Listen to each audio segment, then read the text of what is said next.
بسم الله الرحمن الرحیم. دا وخت په محب باندې کې یم ساجد شایق یم او د استادانو استاد سره ناست یم، د پروفیسورانو استاد او د ډاکټرانو استاد چې د ادب په لحاظ باندې څوک هم به زما په خیال باندې داسې نه وي چې هغه به فیض الوهاب فیض نه پېژني. نو دې سره یو څو نورې خبرې هم کوم او ستاسو د پاره نه یو غزل هم ریکارډ کوم. فیض صاحب تاسو د کتونکو ته ډېره مننه او مهرباني چې تاسو تکلیف وکړو روژه په خولې راغلی او ستاسو یو جهان مننه تشکر او د دې خبرې هم مننه چې تاسو د خپلو کتونکو سره زه مخ په مخ کړم او هغوی سره چې کوم دی نو ستاسو د دې چینل په ذریعه باندې خبرې اترې وکړم یا ورسره خپل کلام شریک کړم. د دې دپاره یو جهان مننه. بله خبره دا ده فیض صاحب چې ضروري ده چې په کشر کول کې داسې کسان چې هغوی تر اوسه پورې د فیض صاحب څهره مبارکه نه دي لیدلی نو په کار دی چې خامخا ورسره مونږ خپل کوشش وکړو. دا به زما خوش قسمتي چې لکه زما څهره خلک وویني په هغې بده ونه لګي ځکه چې بعض وخت د نالیدلي تاثر یو شانتي د لیدلي هغه بیا بدل چې څنګه ملګري په ریډیو کې کار کوي نو هغه د هغې اوازونو باندې به خلک مین وو. بیا هغه ریډیو ورسره داسې وکړو چې ورته کیمرې ولګولې هغې کې ویډیوز هم شروع شو. هغې کې بیا ډېرو ملګرو ته مسله پېښه شوه چې هغه ویډیو بیا هغه تاثر نه جوړه چې کم اواز جوړ کړی و. حاجي یو غزل ووایه فیض صاحب تاسو. ډېره مننه.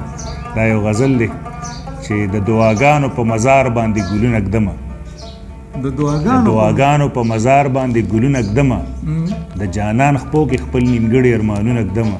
واه په دې بازار کې خو هر څه شولو د اور په بیه په دې بازار کې خو هر څه شولو د اور په بیه نور به د ځان سره د خپل ضرورتونه ږدمه.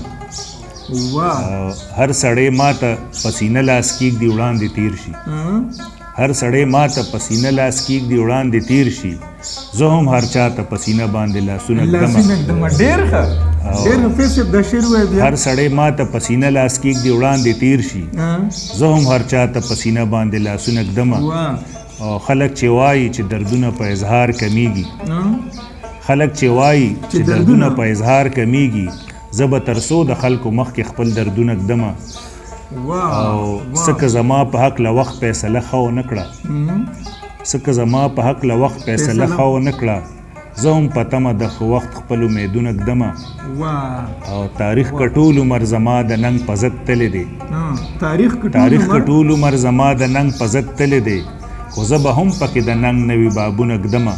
ډېر ښه. او مختره چې فیضه په سترګو د جانان کې خپل ژوندون وینمه فیضه په سترګو د جانان کې خپل ژوندون وینمه لیونی نه یم چې هسې پې شرطونه ږدمه. او د دعاګانو په مزار باندې ګلونه ږدمه د جانان خپو کې خپل نیمګړي ارمانونه ږدمه. ډېر ښه. فیض صاحب دا غزل ستاسو چاپ دی او که ناچاپ دی؟ ناچاپ خو نه دی نوی غزل دی چاپ نه دی کتاب نمبر دی. ډېره زیاته مننه فیض صاحب ستاسو د غزل او ستاسو د ښې شاعرۍ ډېره زیاته مننه. تاسو به هم ترېنه خوند اخیستی وي او انشاءالله د فیض صاحب سره به کښېني د ادب په هکله باندې نورې خبرې هم کوو. تاسو ته به ترېنه ډېر ادبي معلومات هم مخې ته راوړو که خیري او تر دې دمه د خدای په امان.